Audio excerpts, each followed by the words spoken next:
नमस्कार, मैं राजेश पोलखोल बहुगुणा और आप देख रहे हैं पर्वतवाणी लाइव। आज विजयदशमी का त्यौहार है और बुराई पर अच्छाई का जीत का जश्न हम लोग मनाते हैं। विजयदशमी इसलिए जाने जाती है, लेकिन इस विजयदशमी के त्यौहार पर बुराई पे इनके घर पहुंचे। जब हम इस घर पे पहुंचे तो यकीन मानिए हम लोग सोचते हैं कि पहाड़ों से पलायन क्यों हो रहा है। उसका सबसे बड़ा कारण यही है कि ना तो यहाँ सड़कें हैं, ना यहाँ रास्ते हैं, ना पानी की कोई बहुत अच्छी व्यवस्था है। ये सब हमें देखने को मिला है। ऊबड़ खाबड़ रास्ता, वो भी जल्दबाजी में बनाया गया है तब जब अंकिता हमारे बीच में नहीं है। तो मुझे लगता है कि ये रास्ता भी यहाँ के लिए नहीं रहा होगा, बहुत जल्दबाजी में बना है। और मुख्यमंत्री अगर यहाँ पहुँचे हैं तो उनके आने के लिए भी रास्ते को सुगम बनाया गया होगा, ये भी एक कारण हो सकता है। मकान की अगर मैं बात करूँ तो आमूमन जिस तरह से हम लोगों के पहाड़ में मकान होते हैं वैसे ही मकान है। बहुत अच्छी कंडीशन का मकान नहीं है और मकान की दशा देखकर आपको लग गया होगा कि अंकिता इतनी दूर नौकरी के लिए क्यों गई थी। यही एक कारण है कि पहाड़ों में हमारे बच्चे नौकरी के लिए शहरों की तरफ भाग रहे हैं, क्योंकि यहाँ पे हमारे लिए कोई सुविधाएं हैं नहीं। मकान की कंडीशन देख के आप अंदाज़ा लगा सकते हैं कि क्यों 19 साल की एक बेटी अपने घर से दूर वनतारा में नौकरी के लिए गई थी। तो ये इस समय जब हम यहाँ पहुँचे थे तो बहुत सारे के साथी हमें यहाँ मिले हैं और उन्होंने बताया है कि अंकिता की जो माँ जी हैं वो पिछले काफ़ी दिनों से इस मुद्दे पर बोल भी रही हैं, अपनी प्रतिक्रियाएं भी व्यक्त कर रही हैं और जब जब लोग आ रहे हैं तो वो भावुक भी हो रही हैं, रो भी रही हैं। हमारे सामने अभी मेडिकल की टीम यहाँ से वापस गई है, वो भी हमने देखा है। लेकिन अब हम भी ये सोच रहे हैं कि उनको रेस्ट करने दिया जाए, क्योंकि उनकी तबीयत अचानक ख़राब होती चली जा रही है। यहाँ पर आप देख सकते हैं उनके ताऊ जी हैं बड़े वाले। गांव में गांव का जीवन गांव जैसा ही है। और इधर आप देख सकते हैं अंकिता के भाई हैं लाल टी शर्ट में, इधर उनकी दादी है।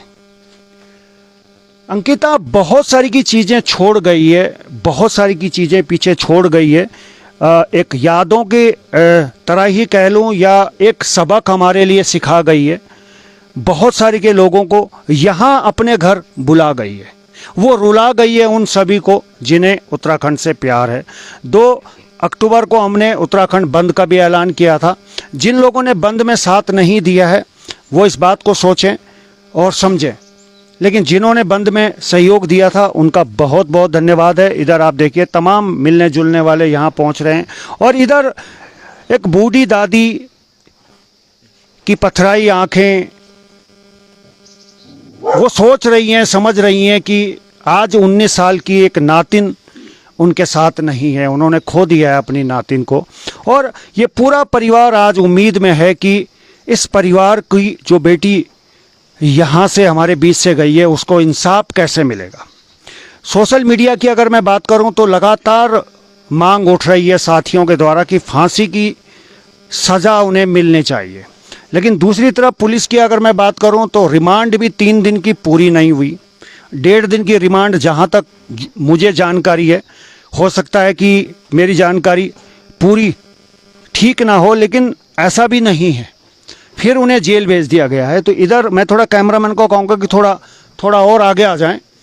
इधर मैं दादी को दिखाना चाहूँगा और यकीन मानिए पहाड़ों में जीवन बड़ा ही, इधर थोड़ा सा मैं बैठ जाता हूँ दादी के बगल में, ताकि मैं उन लोगों को भी बताना चाहूँगा कि जब 2 अक्टूबर को हमने उत्तराखंड बंद का ऐलान किया था तो गौर से देखिए इन दादी को और समझिए चीज़ों को। हम आपको क्या समझाना चाह रहे हैं या बाकी के लोग क्या समझाना चाह रहे हैं आपको, वो हमें समझना पड़ेगा।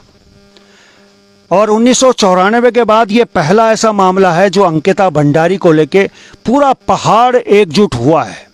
लेकिन अगर एकजुट नहीं हुआ है तो कुछ मैदानी इलाके हैं और उसमें सतपुली भी है। एक कलंक सतपुली ने अपने नाम पे लिया है कि जब पूरा पहाड़ एक था तो सतपुली को क्या हुआ था। तो ये सवाल मैं आपके लिए इसलिए छोड़े जा रहा हूँ क्योंकि मैं भी पहाड़ का हूँ। पहाड़ में पला बड़ा नहीं हूँ, लेकिन पहाड़ की चीज़ों को समझता हूँ। दादी को आप देख सकते हैं बैठी हैं, मैं उनसे शायद बात करूं ना करूं, मैं खुद भी नहीं समझ पा रहा हूं कि मैं उनसे क्या बात करूंगा, क्योंकि जितनी बातें हम कर रहे हैं उससे इनकी यादें और ताज़ा हो रही हैं और इनकी आंखों में आंसू आ रहे हैं। बस इतना ही कहना चाहूँगा कि इस परिवार को आज ज़रूरत है इंसाफ की, और यकीन मानिए हम लोग भी यहाँ इसीलिए पहुँचे हैं क्योंकि हमारे साथी विजय रावत जी, आशुतोष जी और इसके अलावा त्रिभुवन चौहान जी, पहाड़ी शहजाद अली जी, हम लगातार इस खबर को शुरुआत से उठा रहे हैं और हमने आपसे वादा भी किया है कि जब तक उन अपराधियों को सज़ा नहीं मिल जाती तब तक हम चैन से नहीं बैठेंगे। तो जो लोग अभी भी ये सोच रहे हैं कि संभावनाएं इसमें तलाश रहे हैं, मैं ये भी देख रहा था कि कोई सरकारी वकील हैं वो पर्सनली इस केस को लड़ना चाह रहे हैं, जो इसमें लोग हैं, तो वो भी मैं थोड़ा सा कहना चाहूँगा कि हमें यह समझना पड़ेगा कि आज अगर हम अंकिता के साथ नहीं हैं तो फिर हम किसके साथ खड़े हैं। बहुत कुछ सिखा गई है अंकिता हमें और अभी कुछ लोगों को सीखना बाकी है। तो चलिए उनके भाई से थोड़ा सा हम बातचीत करेंगे, समझने की कोशिश करेंगे। दादी नमस्कार, बात कर सकता हूँ आपसे थोड़ा? बिल्कुल भी नहीं। तबीयत ठीक है आपकी? तबीयत ठीक छा? हाँ ठीक है बाबा, तबीयत ठीक है। हाँ को प्याट होगा मेरे से। अच्छा, अब न तेड़ रहा हूँ मैं, न तेड़ की न तेणी थे ना। तो लास्ट कब कब देखी थे अपन, जब घर आई होली हुआ, कुछ याद है? कुछ नहीं है याद? चलिए, एक दादी हैं, थोड़ा सुनती थोड़ा सा कम है, लेकिन मैं समझ रहा हूं। वो कह रही हैं कि मेरी नतेणी थी और 90-95 साल की दादी है। चलिए आगे बढ़ते हैं। भैया हैं, उनके भाई हैं और उनसे थोड़ी सी हम बातचीत करेंगे। इधर ही आ जाए थोड़ा सा ना, बुला इधर आ जाए, खड़े में रहेंगे। ये उनके भाई हैं, देखिए 19 साल की अंकिता है, ये उनके भाई हैं। क्या शुभ नाम है आपका? अजय सिंह भंडारी। अजय सिंह। अजय जी, क्या लग रहा है पूरे जितना भी प्रकरण हुआ है उसमें जो न्यायिक प्रक्रिया चल रही है, वाकई में संतुष्ट हैं आप जितना हो रहा है उससे? सेटिस्फेक्शन तो तब तक नहीं होगी जब तक इन तीनों को फांसी नहीं मिल जाती है ना। और जहाँ तक कार्रवाई चल रही है तो अभी तक तो SIT कुछ डिस्क्लोज तो कर नहीं रही है ना। तो बाकी देखते हैं आगे क्या होता है। अच्छा, बहुत से लोग हैं, हम इसलिए भी इस परिवार से मिलने आए हैं, बहुत से लोग इस परिवार पे आरोप भी लगा रहे हैं। मैं कह रहा हूँ आरोप लगाना बहुत आसान है, लेकिन उन आरोपों को आज हम खारिज करने के लिए भी यहाँ पहुँचे हैं।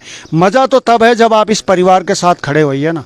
आरोप लगाना तो बहुत आसान है। बहुत से लोग आरोप भी लगा रहे हैं आपके पापा के ऊपर कि उन्होंने ऐसा कर दिया, उन्होंने वैसा कर दिया। क्या कुछ कहना चाहते हैं उन्हें?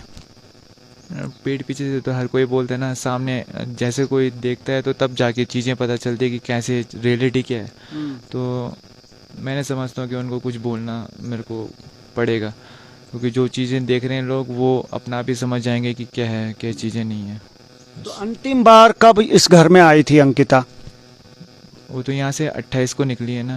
तो मैं तो यहाँ से होली से निकल गया था दिल्ली के लिए। जब वो 28 से निकली तो परिवार वालों ने भी 28 को ही देखा लास्ट टाइम। तो उसके बाद कोई फ़ोन वगैरह आपसे कोई संपर्क होता हो, मम्मी से कोई बात होती हो, कभी कुछ बताया हो कि मैं यहाँ कैसी हूँ, क्या है, कुछ कैसा कुछ? हाँ, वो तो व्हाट्सएप में भी वीडियो कॉन्फ्रेंसिंग होती थी और कॉल में भी होती थी। लास्ट टाइम तो हमारी 17 को बात हुई थी, मेरी मम्मी जी और साक्षी की बात हुई थी। तो वहाँ पे तो वो बहुत खुश थी, काफ़ी अच्छे से बात कर रही थी और कह भी रही थी कि सबको बता दे कि मैं नौकरी लग चुकी हूँ और ये सब। बाकी तो क्या पता था कि ऐसा कुछ होना है उसके अगले दिन। चलिए ठीक है। चलिए, ये भाई हैं और एक भाई की कंडीशन आप समझ सकते हैं। जब रक्षाबंधन का त्यौहार आता है तो एक भाई की कलाई सूनी रह जाती है। बहुत सारी की चीज़ें हैं जो हमें रुला जाती हैं। और यकीन मानिए, जो लोग इस परिवार की बुराई कर रहे हैं, मैं उनसे पूछना चाहता हूं कि अगर ये बेटी आपकी होती है या आपकी बहन होती तब आप क्या करते? सच्चा और अच्छा उत्तराखंडी वही है जो आज अंकिता और उसके परिवार के साथ खड़ा है। लेकिन जो लोग क्रिटिसाइज कर रहे हैं, बहुत से लोग हैं जिन्होंने बयानबाजी भी करी है, उसमें कर्णवाल भी है, एक दो नाम और भी है। मैं कह रहा हूं आप लोगों से कि आप लोग गद्दार हैं उत्तराखंड के, आप उत्तराखंडी नहीं हैं, गद्दार हैं। सीधे तौर से मैं आपको जयचंद और गद्दार कहूँगा, क्योंकि इस परिवार पे जो दुख का पहाड़ टूटा है, अगर आप उनके साथ खड़े नहीं हो सकते तो कम से कम आप उनको क्रिटिसाइज करना बंद कीजिए। एक भाई साहब हो रहे हैं, थोड़ा उनसे भी बात करेंगे, पड़ोसी हैं, बहुत से लोग यहाँ आ भी रहे हैं। ठीक है, बुलाएं, आप बैठिए। जी भाई जी, क्या नाम था आपको? मेरा नाम योगेंद्र नेगी। नेगी जी, ये परिवार की अभी माता जी की तबीयत खराब था, तो मतलब बहुत लोग सन मिलना, आज मैंने सुनी टिकैत जी भी आए था या मिलना आए था वो, तो अब कनी कंडीशन आऊँगी। मैं तो यहाँ मुझे आए कम 1-1.5 घंटा हो गया, लेकिन मैं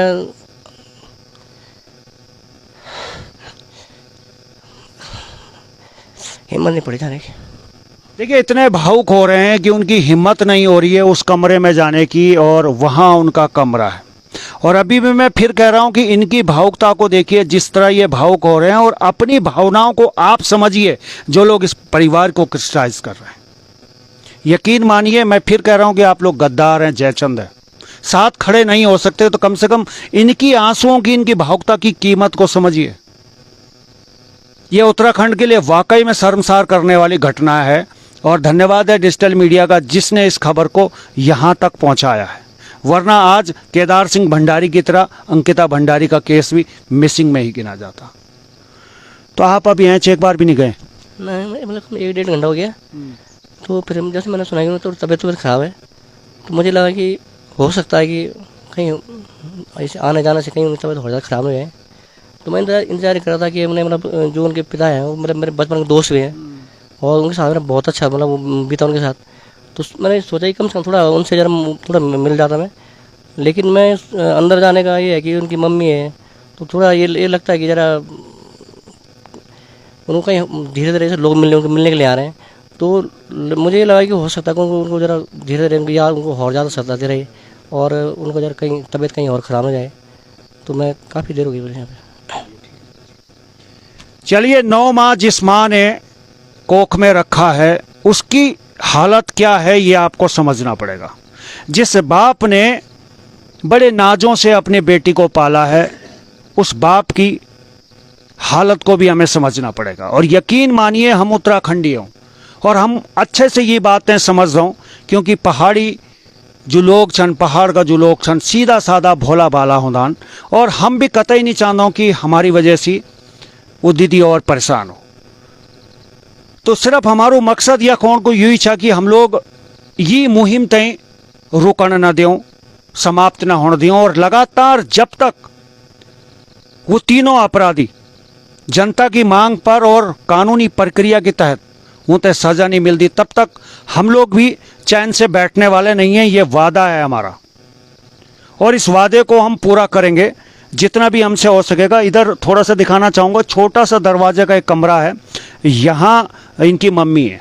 मैं बिल्कुल भी ऊपर नहीं जाऊँगा, लेकिन हाँ ये ज़रूर कहना चाहूँगा कि जो लोग भी इनसे मिलने आ रहे हैं, एक निवेदन भी और करना चाहूँगा अपने तमाम उन चाहने वालों से जो उत्तराखंड से प्यार करते हैं और सहानुभूति रखते हैं इस परिवार के साथ में, वो लोग यहाँ ज़रूर आएँ, लेकिन कोई ऐसी बातें उस परिवार से ऐसी ना कर दें कि उनकी वो फिर यादें ताज़ा हो जाएं, क्योंकि एक बेटी को खोने के बाद में इस परिवार को संभालना भी बहुत ज़रूरी है।